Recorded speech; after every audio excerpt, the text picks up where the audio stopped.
There's a particular kind of pain that cuts deeper than most, and it comes from betrayal by the woman you trusted the most, not a stranger, not someone casual, but the one you defended when others questioned her, the one you stayed up late talking to, imagining a future with, the one whose name felt safe in your chest, and then she becomes the source of your deepest wound. That moment forces a brutal question into your mind. How can the person who felt like home suddenly feel like the knife? Betrayal rarely arrives loudly. It often begins quietly. Secret messages you were never meant to see. Attention. She entertained behind your back while still holding your hand. Lies that were smooth enough to pass as truth. Sometimes it goes all the way to cheating. Sometimes it is emotional intimacy redirected elsewhere. And sometimes she simply walks away as if what you shared was disposable, as if your heart was something she borrowed temporarily and returned damaged without apology. Most men react in predictable ways. Some break and explode, demanding explanations that will never satisfy. Some flood social media with emotional quotes, hoping she will feel something, anything. Some shrink inward and turn bitter, deciding all women are the same. Others numb themselves, telling the world they no longer care while quietly bleeding inside. None of these reactions bring peace. They only prolong the wound and slowly erode a man's sense of self. There is another approach, one that does not require you to destroy your masculinity, your future, or your inner stability just to survive the moment. It begins by understanding that this moment, as painful as it is, does not have to be the end of you. In fact, it can be the beginning of something far more important. Being betrayed does not mean you were weak. It means you were open. It means you invested. And while the pain is real, it is not proof that you are broken or unworthy. His motivation to work harder, to build something bigger, not just for himself, but for us. By the time a man is fully in, he has already written a story in his mind where she is part of his future identity. When betrayal happens, it doesn't just hurt emotionally, it destroys that storyline. The pain isn't only that she is gone or that she crossed a line. The real devastation comes from realizing that the version of reality you were living in no longer exists. The illusion that this one is different. She would never do this shatters in an instant. And with it, the version of you who believed in that safety disappears too. This is why the mind spirals. You replay conversations, moments, and memories, searching for meaning. You ask yourself if any of it was real, if she was pretending the whole time, if she ever truly loved you at all. This mental loop is exhausting because you are not just mourning her. You are mourning the future you already lived in your head. You are grieving a life that never got the chance to exist. Here is the twist that confuses most men. Sometimes there were no obvious signs. Sometimes she meant it when she said she loved you. Sometimes she was sincere in that season. But human beings are not stable creatures. Emotions shift, desires change. Character is tested under pressure, boredom, temptation, and unresolved trauma. A person can love you at one point and still betray you later. That does not make the pain easier, but it makes it real. The deepest lesson here is uncomfortable but necessary. When you base your sense of safety, identity, and emotional ground on another human being, your inner structure becomes fragile. The moment they change, your identity collapses with them. This does not mean you should never love again. It means you must learn not to anchor who you are to someone else's consistency. Until you understand this, betrayal will always feel like a personal annihilation instead of a painful but survivable event. And once you do understand it, you are ready to face the second brutal truth, one that challenges how romantic and exceptional you thought your situation was. The second brutal truth is, this betrayal is not rare, and it is not reserved for weak or foolish men.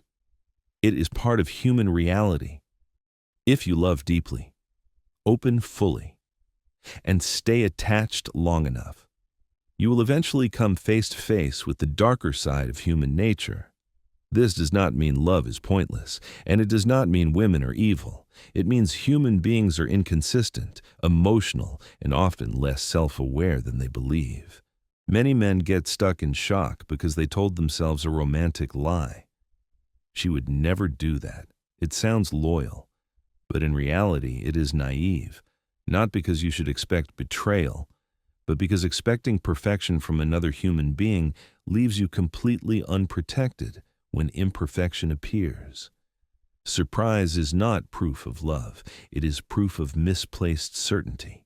Betrayal usually isn't planned with cruelty. Promises are often made sincerely in the moment, but life applies pressure. Attention arrives from unexpected places, ego gets fed, boredom creeps in, temptation appears when discipline is weak, old wounds resurface, unresolved trauma looks for escape. Under these conditions, some people drift, others justify, and some act. A woman can love you in one season, feel numb in the next, become curious about another man, and still tell herself she cares about you. This contradiction is uncomfortable, but it is real. Recognizing this reality is not pessimism. It is maturity. When you stop believing that betrayal should never happen, you stop being destroyed when it does. You move from innocence to awareness. That awareness does not mean you tolerate disrespect or stay where you are betrayed. It means you no longer collapse emotionally when someone reveals a lack of character. The mistake many men make is moralizing the moment instead of reading it. They stay stuck in disbelief, repeating "I can't believe she did this" as if shock will reverse reality. But growth begins when that sentence changes. Instead of "I can't believe she did this," it becomes "I now see who she really is, and I will respond accordingly." That shift alone restores power. Understanding that betrayal is part of reality doesn't harden your heart. It grounds it. It allows you to love without illusion and to walk away without drama when alignment disappears. You stop expecting people to be better than their level of self-awareness.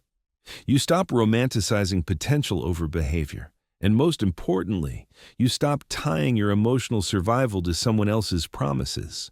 Once you see betrayal clearly, without denial or fantasy, you are ready for the third brutal truth, one that most men resist the hardest, because it challenges where they place their self-worth. The third brutal truth is this: her betrayal is not a measurement of your value. It is a reflection of her inner chaos. This is where most men suffer the longest, because this is where they personalize what was never about them. When a woman betrays, the instinctive reaction is to look inward and ask, what did I lack? What does he have that I don't? Where did I fail?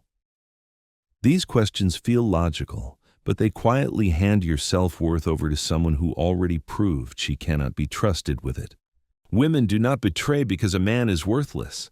They betray because something inside them is unstable. Fear of being alone, fear of missing out, addiction to attention, emotional immaturity, lack of discipline, unhealed trauma, a need to feel desired by multiple men, confusion about identity, an undeveloped sense of loyalty.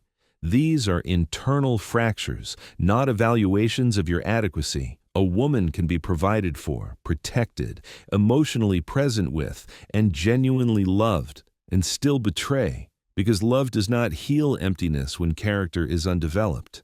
The most damaging mistake a man makes is turning betrayal into a personal verdict. He starts comparing himself to the other man, imagining imagined advantages, rewriting his self-image through someone else's behavior. In doing so, he uses her betrayal as a weapon against himself. He stops trusting his own judgment. He becomes paranoid, controlling, insecure, or emotionally guarded in future relationships. What hurt him once now reshapes his entire personality, not because of what she did, but because of how he interpreted it. This is where perspective must shift. Betrayal is information. It reveals character, alignment, and capacity. It is not a mirror of your worth. When you see it clearly, you stop asking, "Why wasn't I enough?" and start recognizing, "She was not aligned with the man I am becoming." That single sentence restores dignity. It places responsibility where it belongs without turning you into a victim or a cynic. There's a quiet strength in refusing to personalize someone else's dysfunction. It allows you to grieve without self-destruction. It allows you to reflect without self-blame.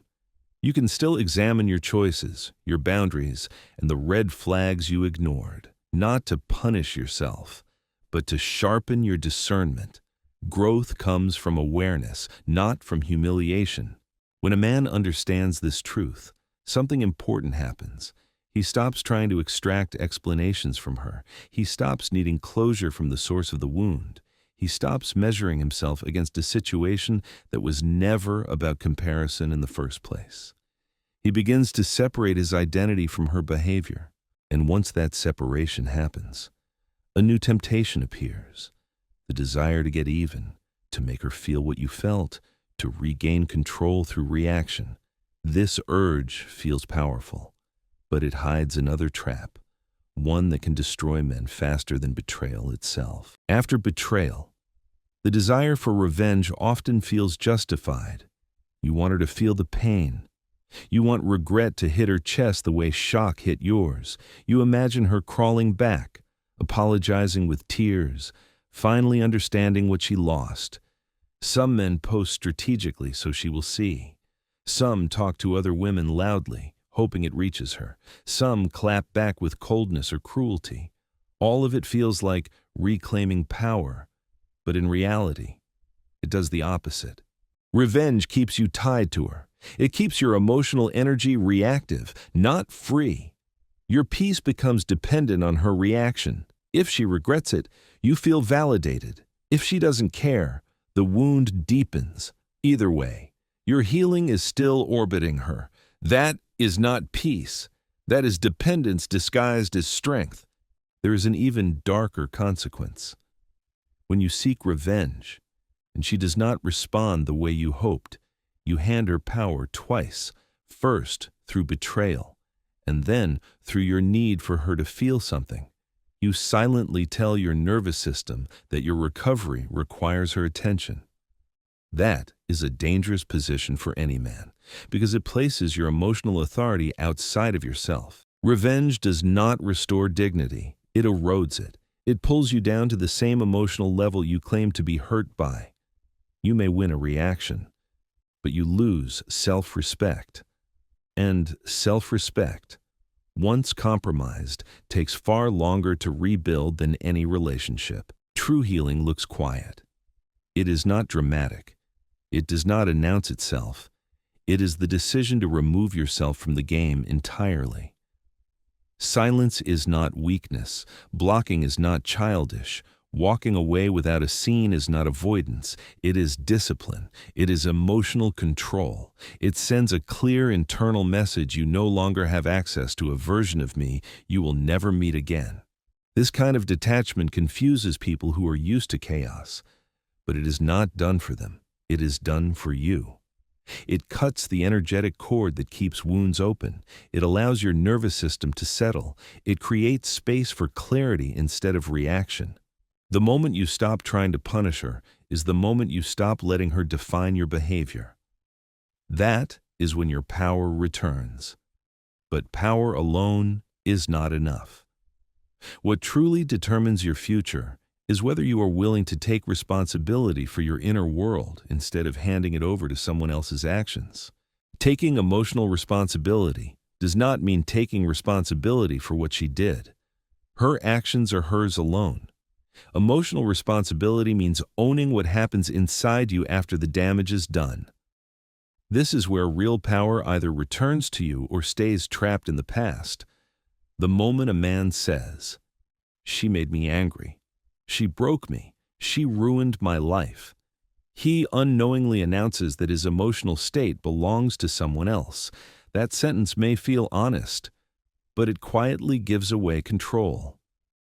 If months pass, and her choices still dictate your emotional temperature, She is still in power, not physically, not romantically, but internally. That is the most dangerous place to keep someone who has already proven they can hurt you. Emotional responsibility begins when you allow yourself to feel the pain fully without outsourcing ownership of it. Yes, you were hurt. Yes, you loved deeply. Yes, it mattered. And at the same time, how you rebuild from this moment forward is your decision. This is why the most important shift is not external, but internal. The question changes. Instead of endlessly asking, "Why did she do this to me?" you ask, "Why did I give so much of my sense of self to one person?" You ask why you ignored red flags, why you stayed when your spirit felt uneasy, why you confused intensity with alignment.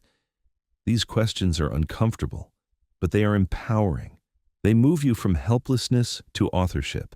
Blaming her completely may feel satisfying, but it leaves you powerless. If everything was her fault, then nothing is yours to change. Growth only becomes possible when you reclaim your side of the equation, not to shame yourself, but to understand yourself. This is how you stop being emotionally available to manipulation. Silence no longer triggers you. Guilt no longer pulls you back. Jealousy games stop working. You become grounded. Emotional responsibility also requires pause. When the pain spikes, instead of reacting, you ask, "What is this really touching inside me?" Often betrayal reopens older wounds. Fear of abandonment, fear of being replaced, fear of not being chosen. Healing happens when you address those roots instead of reliving the surface story again and again. As you take responsibility for your inner world, something shifts. You become less reactive and more discerning. You stop seeking validation from the same place that wounded you. And this prepares you for the next crucial distinction. Most men never learn the difference between building walls out of fear and building boundaries out of self-respect. After betrayal, many men overcorrect. They confuse protection with avoidance and strength with emotional shutdown. They build walls instead of boundaries. Walls sound powerful on the surface. Never love again. All women are the same. No more serious relationships, just fun. No attachment. But underneath that posture is fear. Fear of being hurt again. Fear of vulnerability. Fear of trusting their own judgment. Walls do not protect strength. They bury it. A wall is built from fear. It says no one gets in. Ever. A boundary is built from clarity. It says I can love again. But access to me is earned through consistency, respect, and alignment. Boundaries do not come from bitterness. They come from self-respect. Not everyone deserves your time, your energy, your attention, your peace, your body, your money, or your spirit. And realizing that is not cruelty. It is maturity. Men without boundaries beg for closure, over-explain their pain, tolerate disrespect, and stay long after their intuition is screaming to leave. Men with boundaries do not argue their worth. They do not fight for a place in someone's life. They do not chase clarity from people who thrive in confusion. They observe behavior, not words. And when misalignment appears, they detach calmly. Boundaries are not punishment. They are not games. They are not silent treatment meant to provoke a reaction. They are quiet decisions about access. When someone crosses them, you do not explode. You reposition. You walk away. You choose peace over proving a point. You choose your future over revisiting the past. This is how you live above the offense. Offense wants to hook into your soul, replaying itself, demanding attention until it becomes part of your identity. Many men mistake revisiting the wound for processing it, when in reality they are feeding it. Living above the offense means acknowledging the cut was deep, but refusing to let it define who you become. What happened was wrong. It was painful. It was disrespectful. And still. It does not own your mind for years. Not every betrayal needs a speech. Not every insult needs an answer. Sometimes the most powerful response is silence, followed by forward movement. Quiet authority. No drama, no explanation, no chasing. Life will bring betrayal. Trusted and loved women will sometimes hurt. Choose differently. Or walk away. Power's not in preventing this. Power's in deciding who you become afterward. You can let it harden you, consume you, and shrink your capacity to love. Or you can take the harder path. Recognize the betrayal without shattering your identity. Refuse bitterness and revenge. Take radical responsibility. Use the pain as fuel to rebuild with clarity, strength, and self-respect. Let this be the chapter that wakes you up, not the one that kills your heart. Rise, heal, grow, upgrade your standards, guard your peace, and walk forward with dignity, not resentment.